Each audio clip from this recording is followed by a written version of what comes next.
आज से ठीक 3 साल पहले की बात है जब रोमन रेंस का ये वाला प्रोमो आया था, जब लोगन पॉल के साथ उनकी फ्यूड चल रही थी और जाते जाते बिना किसी माइक के सिर्फ कैमरा में रोमन रेंस बोलते हैं कि I am tired of being humble, I run it all, this is my camera. और आज तक ये वाला जो प्रोमो है उनका, जो कि लगता नहीं है कि किसी भी तरीके से प्लान्ड था, लेकिन इसको बहुत ज्यादा रोमन रेंस के उस पूरे ट्राइबल चीफ वाले रेंज से बहुत ज्यादा आइकॉनिक माना जाता है। अगर मैंने थोड़ी बहुत कहीं रील्स देखी हैं तो मुझे ये भी याद आ रहा है कि जो डब्ल्यू रिलेटेड मीम्स बनते हैं उसमें भी ये वाली जो क्लिप है उसका बहुत यूज होता है। और दूसरी कौन सी वाली क्लिप है जिसमें पॉल हिमन कुछ बोल रहे हैं और वो बहुत ज्यादा वायरल है, वो आप मुझे कमेंट सेक्शन में बताना। देखते हैं कितने बड़े वाले आप रील बाज आदमी हो। और वेलकम है आपका वॉइस ऑफ रेसलिंग के एपिसोड नंबर 773 में। सबसे पहले बात करते हैं डब्ल्यू प्रोग्रामिंग की वापस से डब्ल्यू टेलीविजन में आने को लेकर। तो भाई जो डब्ल्यू का सैटरडे नाइट्स मेन इवेंट होने वाला है, जो अभी जो अगला वाला होने वाला है, वो आने वाला है सोनी स्पोर्ट्स नेटवर्क पर, यानी कि उन्हीं चैनल्स पर, उन्हीं ओटीटी प्लेटफॉर्म्स पे जहां पर नेटफ्लिक्स पर आने से पहले हम इंडिया में डब्ल्यू के शोज को एंजॉय करते थे। अब क्या इसका मतलब यह है कि आने वाले टाइम में डब्ल्यू के जो शोज नेटफ्लिक्स पर आते हैं वो सोनी स्पोर्ट्स नेटवर्क पर ही आने वाले हैं, बिल्कुल पहले की तरह। क्योंकि बहुत सारे लोग खुश भी हैं, कुछ लोग नाखुश भी हैं कि डब्ल्यू नेटफ्लिक्स पर आ गई, क्योंकि बहुत सारे लोगों को सोनी का जो एक्सपीरियंस है वो पसंद नहीं आता था। लेकिन फिर बहुत सारे लोगों के लिए जो सोनी है वो चीप पड़ता है, वो आराम से टीवी पर बैठकर उसको देख सकते हैं। नेटफ्लिक्स को ज्यादा कोई पैसे देना पसंद नहीं कर रहा उतना। तो मैं आपको सारी बातें बिल्कुल अंदर से बताने वाला हूं, और मेरे पास कुछ ऐसी बातें भी हैं जो कि आपको और कहीं पर नहीं मिलेंगी, क्योंकि थोड़े बहुत अंदर के भी कुछ कनेक्शंस हो जाते हैं। तो देखो, सबसे पहली बात तो ये है कि ये जो सैटरडे नाइट्स मेन इवेंट है, ये जब से शुरू हुआ था इसको तब से ही सोनी के ऊपर आना था। अगर आप चैनल पर एक्टिव चैटर और आपने वो वाली इस चैनल पे लाइव स्ट्रीम देखी है, जो मैं बहुत ही रेयर करता हूँ, उसमें मैंने आपको बताया था, क्या कह रहा था मैं, इतने व्यूअर्स कर दोगे, लाइक्स कर दोगे तो बताऊंगा। तो तब मैंने आपको बताया था कि सोनी पर स्टिल डब्ल्यू आएगी और वो होगा डब्ल्यू का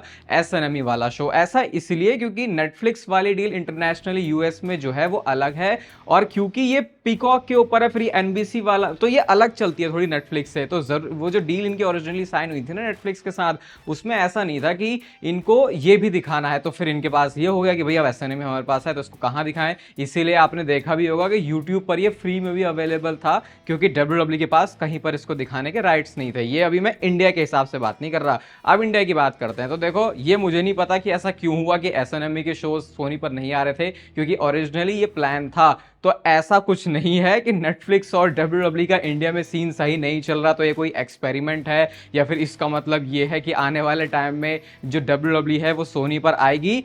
आ सकती है, वो अलग रीजन की वजह से होगा, लेकिन एसएनएमई का आना ये सोनी पर, ये कोई हिंट नहीं है कि आने वाले टाइम में डब्ल्यू के शोज इंडिया में सोनी के ऊपर ही आएंगे। ये उनकी वो डील है जो कि शुरुआत से ही होनी थी और अब ये जाके हो रही है। तो आई होप मैंने आपको सारी चीजें क्लियर कर दी होंगी। और एक चीज जो और इससे समझ में आती है, पता चलती है, वो ये है, अब ये वाला एसएनएमई आ रहा है, ऑब्वियसली अब इन्होंने दोबारा से अपनी जो डील है उसको कर दिया है शुरू। तो सिर्फ एक शो तो ये होगा नहीं, एसएनएमई तो आगे भी होने वाला है, जिसका मतलब कि जॉन सीना का जो फाइनल मैच है वो आप अपनी टीवी स्क्रीन पर देख सकते हो, वो सोनी नेटवर्क पर आप देख सकते हो, और मैं एज्यूम कर रहा हूं कि आप सोनी लिव के ऊपर भी देख सकते हो। तो ये थोड़ा सा तो चेंज है। बहुत टाइम से अगर आपका टीवी थोड़ा सा सूना हो गया था, आपने नेटफ्लिक्स पे नहीं देखा उसको, तो ये आपके लिए रन इट बैक करने वाला है, फिर 8 महीने पुराने वाले नॉस्टैल्जिया में जाने वाला मूवमेंट हो सकता है। लेकिन ये बहुत बड़ी बात है कि सोनी स्पोर्ट्स नेटवर्क पर जॉन सीना का फाइनल मैच आ रहा है। नेटफ्लिक्स वाले भी सोचेंगे यार मतलब थोड़ा बहुत हमें भी कुछ दे देते, लेकिन क्योंकि इन्होंने डील ही कुछ ऐसी करी थी, ये उधर एनबीसी पीकॉक वाली जो डील हुई है ना, उसकी वजह से इंटरनेशनली भी आप कह सकते हो, स्पेशली इंडिया को भी ऐसा वाला फायदा हुआ। क्योंकि अगर ये नेटफ्लिक्स के साथ ही जुड़ के रहते या फिर किसी पीएलई में कर देते तो फिर ऐसा नहीं होता। बाकी एड्स वाला सीन अब उन्होंने पहले से बेटर कर दिया है, क्योंकि पीकॉक के पास इसके जो है राइट्स आ चुके हैं, अगर मैं सही हूं, क्योंकि पहले एनबीसी पर चल रहा था, फिर ये एक ही ब्रांच या ट्री से बिलोंग करते हैं, वो कंफ्यूजन है। बट कुल मिला के एसएनएमई अब से आपको दिखेगा सोनी पर, और इसका मतलब ये नहीं है कि आने वाले टाइम में सारी प्रोग्रामिंग सोनी के ऊपर ही आ जाएगी। ये वो डील है जो कि इनको शुरुआत से ही करनी थी। तो आई होप मैंने चीजें बहुत अच्छी तरीके से क्लियर कर दी हैं। अब नेक्स्ट बात करते हैं डब्ल्यूडब्ल्यू के रेसलमेनिया के लीक्ड मैच कार्ड के बारे में। ध्यान से देखना, आप हिल सकते हो, पगला सकते हो, और अपनी कुर्सी को सही से जमा के पकड़ के बैठ जाओ, क्योंकि हो सकता है आप कुर्सी से भी गिर जाओ, चाहे आप बैठे ही क्यों ना हो। लेकिन पहले आपको एक इंपॉर्टेंट रिमाइंडर दे देता हूं हूँ। आज लास्ट डे है नेचुरल टीन के ऊपर जो सेल चली है पोस्ट दिवाली वाली, तो भाई सेल का आज फायदा उठा लेना, क्योंकि मैं बार बार बोल रहा हूँ कि ऐसे प्रीमियम प्रोडक्ट्स के ऊपर जो डिस्काउंट है वो ज़्यादा आते नहीं है। दिवाली पर आ गए थे, अब आ गए थे, अब नेक्स्ट कब आने वाला तो उसको कुछ पता नहीं है। तो मैं तो ये करता हूँ कि मैं भी उसी टाइम पे अपना जो स्टॉक है वो भर लेता हूँ, क्योंकि हाँ ब्रांड्स भिजवाता भी है, लेकिन कुछ ऐसी चीज़ें भी होती है जो मुझे भी ट्राई करने की चुल होती है। तो पूरी वेबसाइट के ऊपर जाके आप देख सकते हो, आर पंत कोड यूज़ कर लेना, डिस्काउंट आपको तगड़े वाला मिल जाएगा। लिंक पिंड कमेंट और डिस्क्रिप्शन दोनों में ही है। बहुत शॉर्ट रख रहा हूँ क्योंकि ज़्यादा हमको कम टाइम में फ़ायदा उठाने की इस समय नीड है। तो अब बात करते हैं रेसलमेनिया के कार्ड के बारे में। तो देखो, अगर आप इस कार्ड को ध्यान से देखोगे तो कुछ खतरनाक ही चीज़ें यहाँ पे नजर आ रही हैं। गुंथर वर्सेस स्टिंग का मैच रेसलमेनिया की नाइट 1 पर। फिर उसके बाद आता है David Otunga, Ilya Dragunov, Edge Christian, Ryback, Andrade, ये सब हैं। नाया जैक्स और टिफनी स्ट्रैटन का एंड ऑफ एन एरा वाला मैच है, और ये क्या कौन से लेवल का पहले एंड ऑफ एन एरा वाला मैच हो चुका है मुझे बताने की जरूरत नहीं है। फिर ये Jey Uso versus Jimmy Uso का, इसमें क्या स्टिपुलेशन डाली है, लूजर हो या विनर हो वो डब्ल्यूडब्ल्यूई छोड़ के जाएगा। तो मतलब जे और जिमी ऊसो लड़ने क्यों वाले हैं। फिर उसके बाद अगला मैच है जेड कारगिल वर्सेस तमीना के बीच में विमेंस चैंपियनशिप के लिए। क्रिस जेरिको और बिग शो नाइट 1 को मेन इवेंट करेंगे, और उसके बाद फिर नाइट 2 जब आती है तो CM Punk versus Roman Reigns versus LA Knight versus Drew McIntyre versus Brock Lesnar versus Cody Rhodes, ये कंपीट करने वाले हैं स्लिम जिम बैटल रॉयल में। उसके बाद अगला मैच है Finn Balor versus Dominik Mysterio का, जिसकी स्टिपुलेशन है डांस बैटल, विजन का होगा रैप बैटल, और उसके बाद रिया रिप्ली और आर्ट्रूथ लड़ने वाले हैं विमेंस वर्ल्ड चैंपियनशिप के लिए। और फिर सोलो सिकोआ वर्सेस ओमोस का अनडिस्प्यूटेड चैंपियनशिप का मैच होगा रेसलमेनिया की नाइट 2 पर। अगर आपको समझ में नहीं आया कि ये कैसी लिस्ट है, तो ये ऐसी लिस्ट है जो कि हर बार रेसलमेनिया रॉयल रंबल के होने से पहले आ जाती है, जिसको ऐसे करके दिखाया जाता है बिल्कुल असली है। तो किसी ने बहुत ही तगड़े वाले सरकाजम में ऐसी लिस्ट बनाई कि देखो मैं ऐसी लिस्ट बना दूंगा, निकाल दूंगा, क्योंकि वो भी कई बार एग्जैजरेट करके चीजें बता, कई बार क्या हर बार ही, तो इसने ओवर एग्जैजरेट ही कर दिया और उसके बाद ऐसा कार्ड निकल के आया। क्या इसमें से कोई एक मैच भी है जो कि दोनों नाइट्स में से होगा?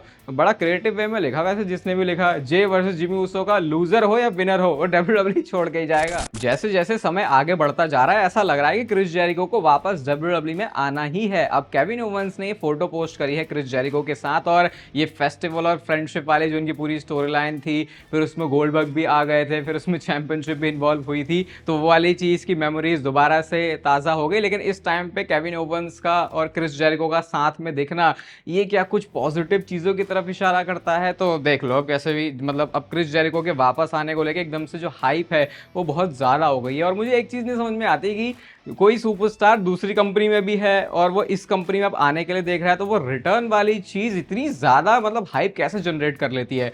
और कई बार तो ऐसे भी होता है कि वो हाइप जो इतने महीनों की थी, बस 2 हफ्ते ही जैसे ही वो सुपरस्टार फीचर होता है उसकी जो हाइप है वो भी खत्म हो जाती है। और बट क्रिस जेरिको के साथ मुझे लगता है ऐसा कुछ होगा, क्योंकि वो ऑलरेडी अपना जो प्रोफेशनल रेसलिंग है उसमें नाम बहुत ज़्यादा बना चुके हैं। तो लेट्स सी क्रिस जेरिको का अगर रिटर्न होता है तो वो कैसे होता है, और क्या केविन ओवेंस के साथ भी उनकी कोई स्टोरी लाइन होती है या फिर नहीं।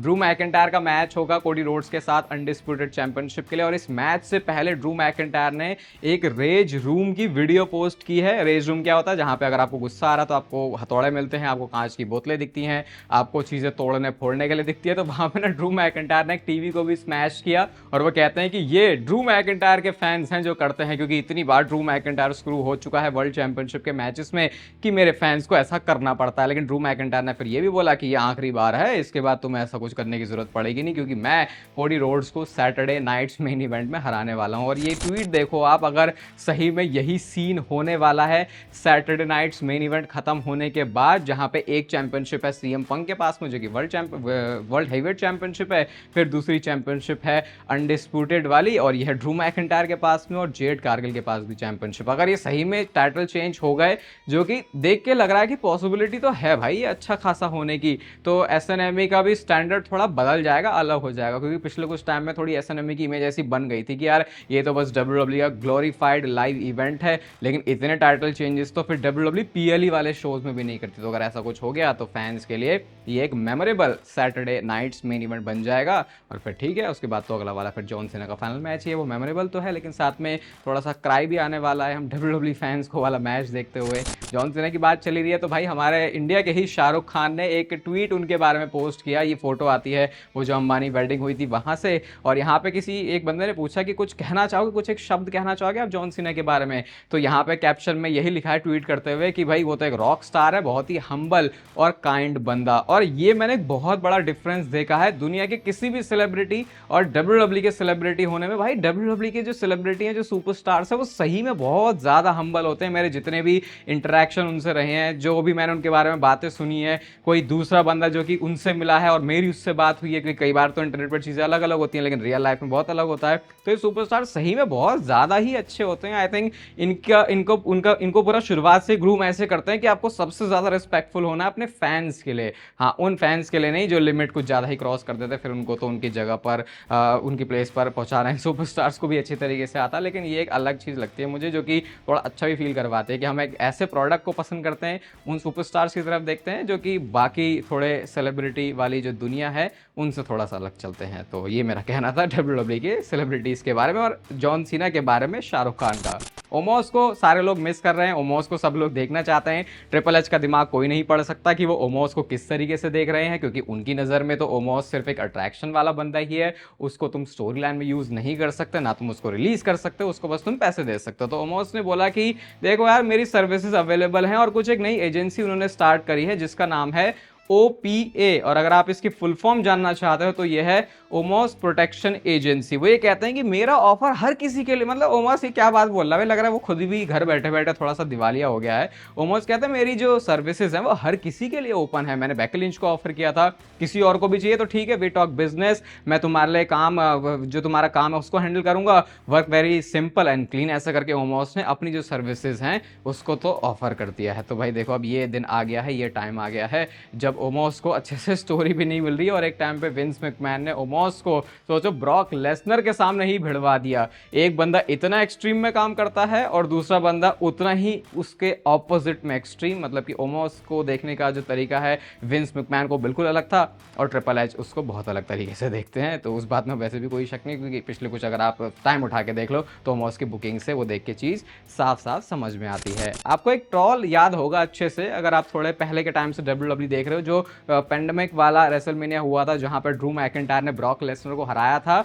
तो उसके बाद जो अगला ही मंडे नाइट रॉ का एपिसोड था, वहां पे डब्ल्यूडब्ल्यू ने ड्रू मैकिंटायर और बिग शो के मैच को फीचर किया था। और ये मैच डब्ल्यूडब्ल्यू ने उसी टाइम पर ही फिल्म कर लिया था, टेप कर लिया था जिस टाइम पे रेसलमेनिया चल रही थी। और इसके बाद उन्होंने सिर्फ अगले मंडे नाइट रॉ में उसको दिखाया था, क्योंकि ड्रू मैकिंटायर उस समय बहुत सारे रेस्ट्रिक्शंस से तुम ज्यादा ऐसे शोज फिल्म भी नहीं कर सकते अलग अलग डेट्स पे बुला के। तो उन्होंने सोचा कि चलो एक ही दिन पे रेसलमेनिया भी निपटा देते हैं और अगली रॉ का कंटेंट भी निकाल देते हैं। और उसी टाइम से लोग कहने लगे कि ड्रू मैकिंटायर और ब्रॉक लेसनर का जो मैच है वो रेसलमेनिया का मेन इवेंट नहीं है। जो असली मैच मेन इवेंट किया था उस रेसलमेनिया को, वो था बिग शो और ड्रू मैकिंटायर का। अब इसके बाद डब्ल्यूडब्ल्यू ने कल परसों में वीडियो भी डाली है रेसलमेनिया की, और यहाँ पे अगर आप थंबनेल में भी देखोगे तो डब्ल्यूडब्ल्यू ने जो ज्यादा बड़ा करके दिखाया है वो बिग शो और ड्रू मैकिंटायर को है। वैसे दिखाया तो बराबर ही है, लेकिन जो फेस है या फिर थोड़ा सा जो जूम इन है वो ड्रू मैकिंटायर और बिग शो के ऊपर है, और उसके ऊपर ही उन्होंने रेसलमेनिया का लोगो लगा के फुल मैच लिखा। तो इसके बाद लोगों ने फिर से उनको ट्रोल करना शुरू कर दिया कि हाँ भाई देखो, ऐसी ऐसी बात है, तुमने सही में खुद भी एडमिट कर लिया कि जो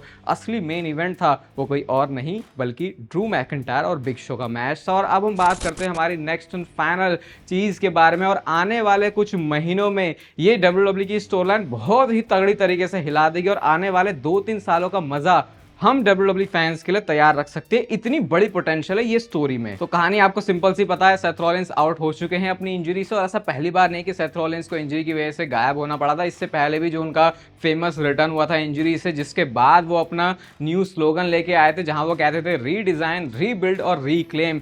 यही वाली स्टोरी लाइन को डब्ल्यूडब्ल्यू सेथ रॉलिंस के लिए दोबारा शुरू करेगी, जिसमें इन्वॉल्व होंगे Bron Breakker, Paul Heyman, Bronson Reed और ये रोमन रेंस वाली पूरी स्टोरी लाइन भी, जहां पर सेथ रॉलिंस के आने तक डब्ल्यूडब्ल्यू बहुत ही तगड़े तरीके से स्टैब्लिश कर चुकी होगी है विजन वाली फैक्शन को।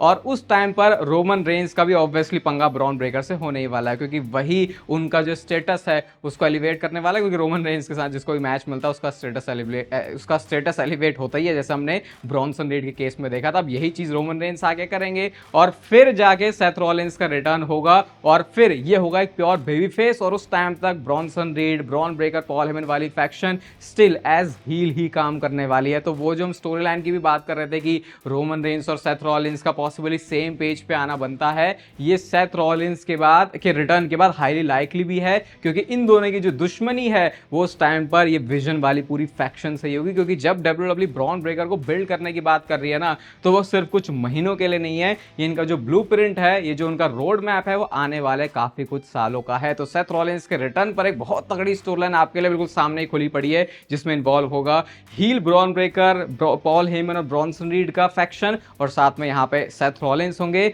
और सेम स्टोरी लाइन में जुड़े हुए होंगे रोमन रेंस। क्योंकि ये रोमन रेंस और ब्रॉन ब्रेकर का जो फट्टा है वो कोई छोटे टाइम के लिए नहीं, बल्कि बहुत लंबी स्टोरी लाइन के लिए चलने वाला है। बाकी डिस्क्रिप्शन और पिन कमेंट में आपको नेचुरल डीन का लिंक मिल जाएगा, कोड यूज कर लेना। आज लास्ट डेट है, फिर से रिमाइंड कर रहा हूँ सेल की। ये वीडियो आपको अच्छी लगी तो इसे लाइक कर दो, चैनल को सब्सक्राइब कर दो ऐसे और मस्त WWE से रिलेटेड कंटेंट के लिए। बाकी तब तक फिर लेते रहो जिंदगी के मजे।